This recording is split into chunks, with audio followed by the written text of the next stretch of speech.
Welcome to the Tech Egg. Don't get scrambled. Enjoy the video. In this video, I will explain how to make a delicious cornbread casserole. First, let's gather our ingredients. You'll need about 1 cup of cornmeal, 1/2 cup of all-purpose flour, 2 large eggs, and 1 cup of milk. Don't forget a 1/4 cup of melted butter for richness. Also, prepare a 9 by 13 inch baking dish by greasing it thoroughly.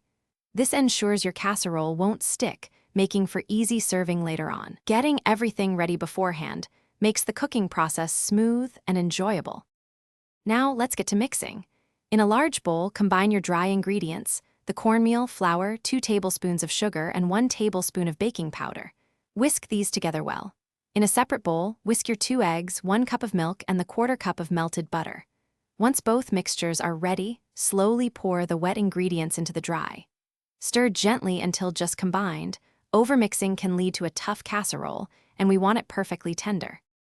This is where you can customize your casserole. Feel free to fold in optional fillings like 1 cup of cooked ground beef, 1 can of creamed corn, or even some shredded cheese. Gently mix them into your batter. Then, pour the entire mixture evenly into your greased 9 by 13 inch baking dish. Place it into a preheated oven at 375 degrees Fahrenheit. Bake for approximately 40 to 50 minutes, or until golden brown and a toothpick inserted comes out clean. Once your cornbread casserole is beautifully golden, carefully remove it from the oven. It's crucial to let it cool for about 10 to 15 minutes before you slice into it.